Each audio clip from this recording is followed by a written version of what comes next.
جب غسل فرض ہو مسجد کے قریب مسجد کی حدود میں نہیں آ سکتا، آئے گا تو حرام کا مرتکب ہے۔ فرمایا لیکن میرا بھائی علی اس حالت میں بھی مسجد میں آ سکتا ہے، اس حالت میں بھی مسجد کے اندر آ سکتا ہے۔ جس طرح ایک دن ایک شخص آیا، مسند امام احمد بن حنبل کی حدیث ہے، اسلام قبول کرنا، فرمایا بڑی اچھی بات ہے، فرمایا بڑی، اس نے عرض کی جی ایک شرط بھی ہے، فرمایا شرط کیا ہے؟ سننا، غور کرنا، پھر دیکھنا کہ سرکار کو رب نے کتنے اختیارات عطا فرمائے۔ 24 گھنٹوں میں مسلمان پہ کتنی نمازیں فرض ہیں؟ ٹھیک ہو۔ اس نے عرض کی جناب اسلام قبول کروں گا، شرط یہ ہے، پتہ چلا کہ آپ کے جو اسلام کو قبول کرے کتنی نمازیں فرض ہوتی ہیں، لیکن میں صرف 2 ہی پڑھوں گا۔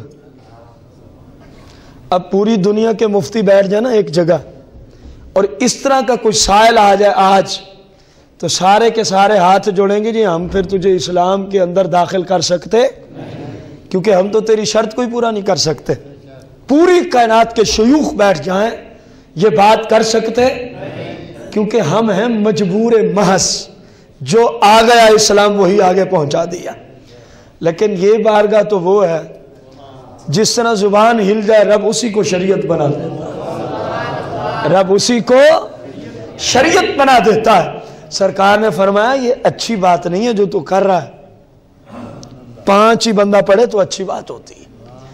اس نے عرض کی جناب مرضی آپ کی ہے، میں نے تو جو شرط رکھی تھی وہی ہے، اسلام لے آنا چاہتا ہوں لیکن 3 نمازیں پوری زندگی کے لیے آپ کو معاف کرنی ہوں گی۔ یہ نہیں کہ نہیں پڑھوں گا تو کل جہنم میں بھی جاؤں گا، جو نماز نہ پڑھے وہ جہنمی، قرآن و حدیث کی روشنی میں۔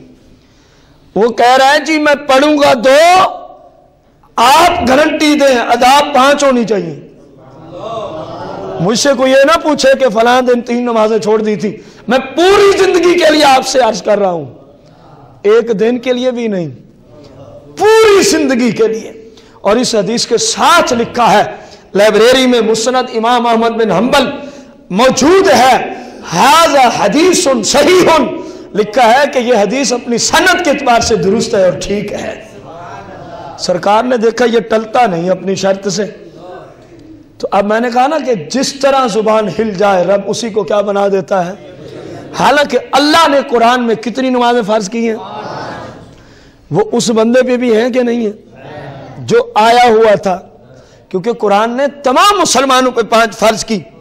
سرکار کا دریائے رحمت، مختار آقا کریم کا دریائے رحمت جوش میں آتا ہے، فرمایا بڑھاؤ اپنا ہاتھ، پوری کائنات قیامت تک 5 نمازیں پڑھے گی تو جان چھوٹے گی، میں آمنہ کا لال تجھے اجازت دیتا ہوں، اسلام قبول کر، 2 پڑھا کر، تیری 3 نمازیں پوری زندگی کی جانے، مصطفیٰ جانے مصطفیٰ کا خدا جانے،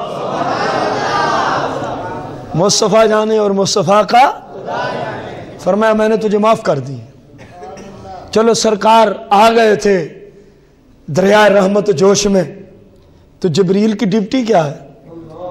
جب ضرورت پڑے فوراً پہنچے۔ اگر اللہ کو یہ پسند نہ ہوتا تو جبریل آتا کہ نہ آتا؟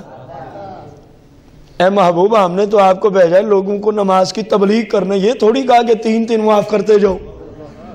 جبریل بھی آیا تو پتہ چلا رب کی بھی منشا یہی ہے، جس حال میں محبوب خوش ہے میری وہی شریعت ہے، میری وہی۔ تو ادھر بھی اختیار لاگو کر دیا، فرمایا نہ جنبی کو منع کرتا ہوں، نہ اس حالت میں جب عورت ان دونوں عرضوں میں کسی کے اندر مبتلا ہے اس کو منع کرتا ہوں۔ فرمایا سبحان اللہ والحمدللہ ولا الہ الا اللہ واللہ اکبر۔ اس حدیث نے بتا دیا سوائے قرآن کے اس حالت میں عورت کائنات کے ہر وظیفے کو پڑھ سکتی ہے۔ فرمایا ہم نے جو اجازت دے دی ہے، ہم نے جو اجازت دے دی ہے، کیونکہ مختار آقا کی بات چل رہی ہے۔ فرمایا کسی کو اس کی ممانعت رسول کائنات فخر موجودات علیہ الصلاۃ والتسلیم نے ارشاد فرمایا جب تو نے کہا، مسلمانوں کو آپ نے ارشاد فرمایا ہم میں سے جب کسی نے کہا کیا؟ سبحان اللہ۔ کتنے جملے کہے؟ تو سرکار نے فرمایا تو نے اللہ عز و جل کا ذکر کیا، اللہ عز و جل کا، پس اللہ بھی اس کے عوض میں تیرا ذکر کرے گا، اللہ بھی اس کے عوض میں تیرا ذکر کرے گا۔ سرکار نے فرمایا جب تو نے کہا الحمدللہ، جب تو نے کہا الحمدللہ، سرکار مدینہ علیہ السلام ارشاد فرماتے ہیں بس تو نے اپنے رب کا شکریہ ادا کر دیا، بس تو نے اپنے رب کا شکریہ ادا کر دیا، اس کے عوض میں میرا رب تیری نعمتوں میں اضافہ فرما دے گا۔ دیکھو نعمتوں میں اضافے کے لیے لوگ تویز مانگتے پھرتے ہیں، چور جالی ڈاکو پیروں کے پاس جاتے پھرتے ہیں، سرکار نے فرمایا تو الحمدللہ کا ورد کر، میرا رب تیری نعمتوں میں اضافہ فرما دے گا، میرا رب تیری نعمتوں میں اضافہ فرما دے گا۔ پھر سرکار نے فرمایا جب تو نے کہا لا الہ الا اللہ، کیا کہا؟ فرمایا یہ تو ایسا کلمہ توحید ہے اگر تجھے اس میں کسی طرح کا شک نہ ہو۔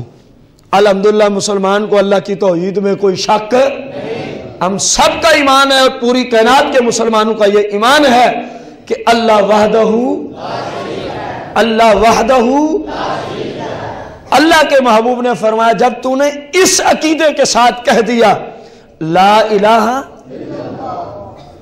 فرمایا اس کا اور کوئی عوض ہی نہیں ہے،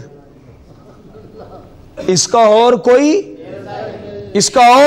اجر ہی نہیں ہے سوائے اس کے کہ میرا رب تجھے جہنم سے آزاد فرما دیتا، میرا رب تجھے جہنم سے آزاد فرما دیتا ہے۔ رسول کائنات فخر موجودات علیہ الصلاۃ والتسلیم کے کتنے مقدس پیارے پیارے فرامین عالی شان گزرے اللہ کے ذکر پر، اللہ کے، اور ان کو کرنے کے لیے کتنی مشکل ہے۔ سبحان اللہ والحمدللہ، سبحان اللہ الحمدللہ اللہ اکبر، کوئی مشکل کام؟ کوئی ہے ایسا وزنی پہاڑ جو بندے اٹھا نہ سکتے ہوں؟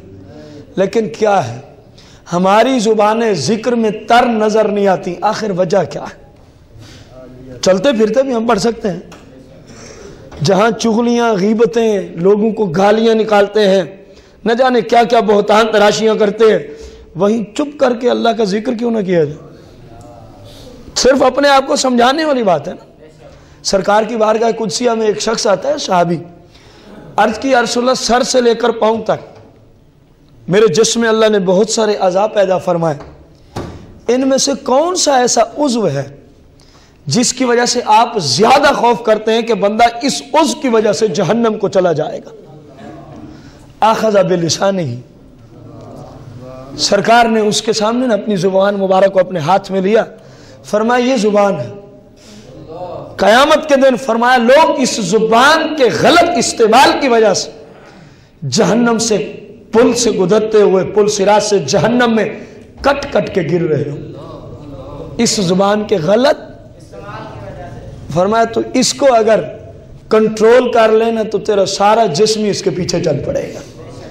ہر روز رسول اللہ کی حدیث ہے جب سورج طلوع ہوتا ہے یہ زبان پورے جسم کے اعضاؤں سے اپیل کرتی ہے، عرض کرتی ہے، یہ سرکار کی حدیث عرض کر رہا ہوں، کہتی ہے میں تم سب کے پورے اعضاء، حدیث یوں ہے کہ پورے اس زبان سے اپیل کرتے ہیں، اس زبان سے اپیل کرتے ہیں، عرض کرتے ہیں، سرکار کی حدیث ہے، بات میرے بھائیوں کسی مفتی کا فتویٰ نہیں کہ ٹھکرا دیا جائے، سرکار مدینہ کے مبارک زبان سے نکلے ہوئے کلمات کہ ہر روز جب سورج کیا کرتا ہے؟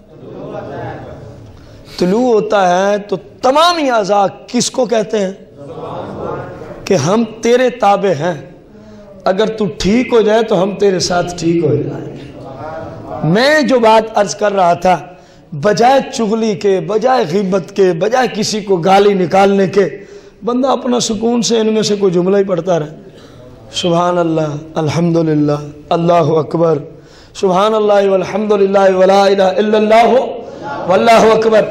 تو نفع کا سودا ہے کہ نہیں ہے؟ کھربوں درجے نفع کا سودا ہے، صرف نفع نہیں ہے.